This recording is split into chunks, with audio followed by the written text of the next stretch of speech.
Hope आप सभी अपने घर पे होंगे, सुरक्षित होंगे। आज हम करने वाले हैं अपने 12th क्लास का एक सबसे इम्पॉर्टेंट टॉपिक, नेशनल इनकम, जिससे पूरी 12th क्लास पूरे साल भर डरी रहती है इस टॉपिक को लेकर। और आज से हम इस टॉपिक को स्टार्ट करने वाले हैं नेशनल इनकम का। तो शुरू करते हैं। सबसे पहली चीज़ आपको दिख रही होगी आपके फ़ोन स्क्रीन पे या कंप्यूटर स्क्रीन पे कि डोमेस्टिक टेरिटरी,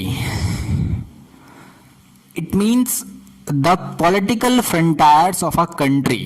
अब ये डोमेस्टिक टेरिटरी क्या होता है? देखो कि भाई एक कंट्री का जो भी पॉलिटिकल फ्रंटायर है, कहने का मतलब जो भी उसके बॉर्डर्स हैं, उसके अंदर जो भी कुछ है वो सब हमारी क्या है, कंट्री का होता है डोमेस्टिक टेरिटरी। कहने का मतलब क्या कि भाई जो भी हमारे इंडिया का बॉर्डर है, जितने भी है, जो भी हमारे इंडिया का एरिया है, उस एरिया के अंडर जो भी चीज आपको दिखेगी वो सब क्या है, इंडिया की डोमेस्टिक टेरिटरी मानी जाती है।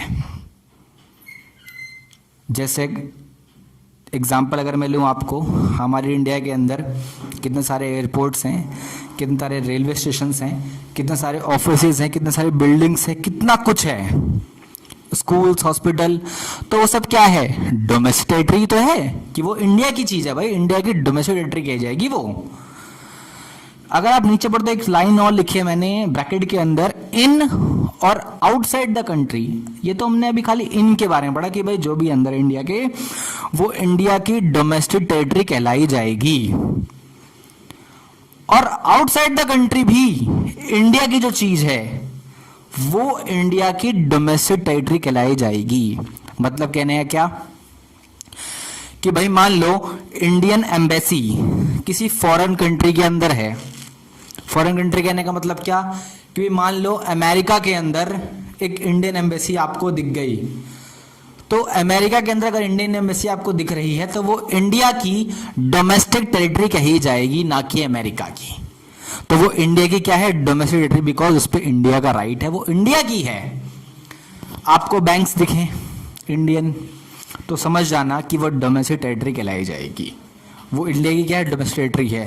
भाई मान लो पाकिस्तान की एम्बेसी हमारे इंडिया में है, पाकिस्तान की एम्बेसी हमारे इंडिया में है, द्वारिका में मिल जाएगी आपको। तो भाई वो जो पाकिस्तान की एम्बेसी इंडिया के अंदर है, वो पाकिस्तान की डोमेस्टिक टेरिटरी कहलाई जाएगी, इंडिया की टेरिटरी नहीं है वो क्या है, पाकिस्तान की डोमेस्टिक टेरिटरी कहलाई जाएगी। कहने का मतलब क्या कि भाई जिस पे इंडिया का राइट है, चाहे वो इंडिया के अंदर है या चाहे वो इंडिया के बाहर है, तो वो सब क्या कहलाया जाएगा, हमारा डोमेस्टिक टेरिटरी कहलाई जाएगी। इन और आउटसाइड द कंट्री, हमारी बॉर्डर के अंदर जो भी कुछ है सब हमारी डोमेस्टिक टेरिटरी है। और हमारी बॉर्डर के बाद यानी कि अदर कंट्रीज के अंदर अगर कोई हमारी चीज, चाहे वो एम्बेसी हो, चाहे वो एयरपोर्ट्स हो, चाहे वो यूएनए के जितने भी ऑफिसेज हैं, अगर वो हमारे हैं तो वो हमारी डोमेस्टिक टेरिटरी के अंदर कहलाए जाएंगे।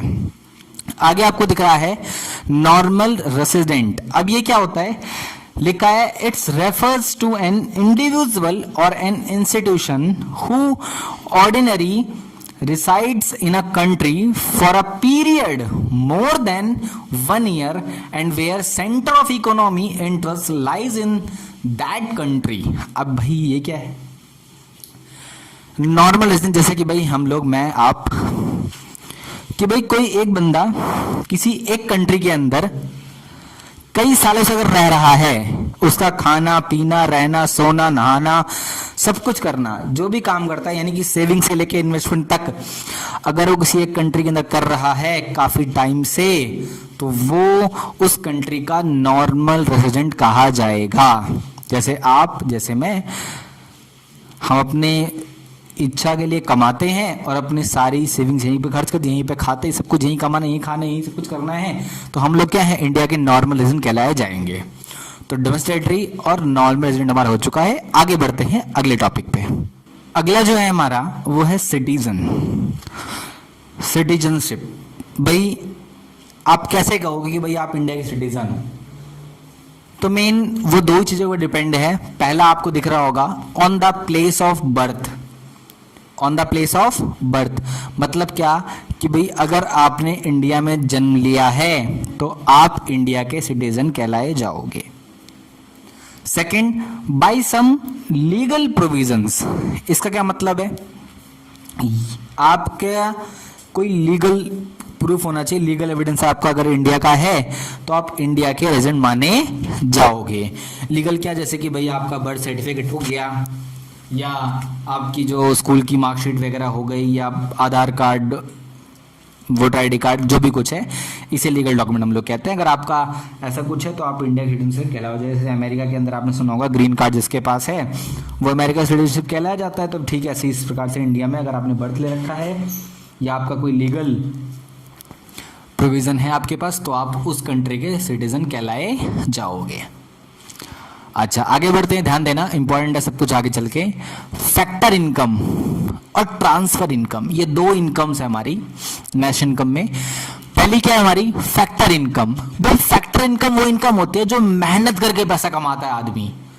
जो आदमी मेहनत करता है, भाई मजदूरी कर रहा है, मैं आपको पढ़ा रहा हूँ, आपसे फीस ले रहा हूँ, पैसा कमा रहा हूँ मेहनत करके। ऐसे ही डॉक्टर्स हो गए हमारे जितने भी चीजें हैं कि भाई जो भी आदमी मेहनत करके पैसा कमा रहा है वो सब क्या होती है हमारी फैक्टर इनकम। अगर आप पढ़ तो लिखा है earn by rendering factor services, यानी कि उसने कोई ना कोई सर्विस करी है जिसके उसको थ्रू क्या हुआ, पैसा मिला है, तो वो क्या कहलाया जाता है हमारे यहाँ पर, फैक्टर इनकम।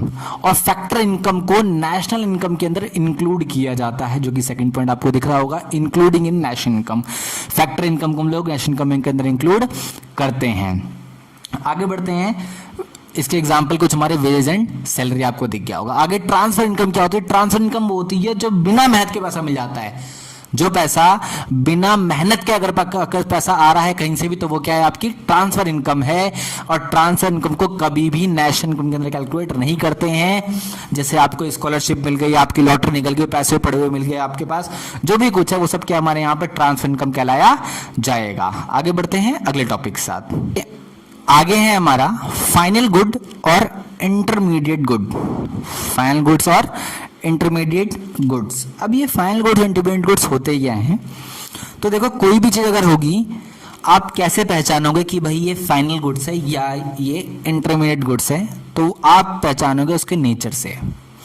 कहने का मतलब क्या कि भाई मान लो एक चेयर है, अगर आप अपने घर के इस्तेमाल के लिए लेकर आए हो तो वो क्या है, फाइनल गुड्स है, यानी कि उसका फर्दर प्रोसेस कोई आगे नहीं किया जाएगा। लेकिन अगर वही चेयर कोई एक दुकान वाले के आता है, फर्नीचर वाला लेकर आता है बेचने के लिए, तो वो उसके लिए क्या कहलाया जाएगा, इंटरमीडिएट गुड्स। क्योंकि वो फर्दर उसका क्या करेगा, प्रोसेस करेगा, आगे उसको सेल करेगा, उससे पैसा कमाएगा, तो वो क्या है, उसका लिए इंटरमीडिएट गुड्स है।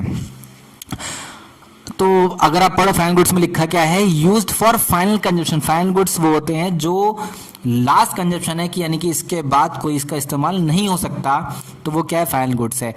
भाई जो कि किस पे डिपेंड होता है, उसके नेचर पे डिपेंड होता है। सीधी सी बात है, मतलब कहने का क्या कि भाई अगर आप अपने घर के लिए चीनी लेकर आ रहे हो तो वो क्या है, फाइनल गुड्स है।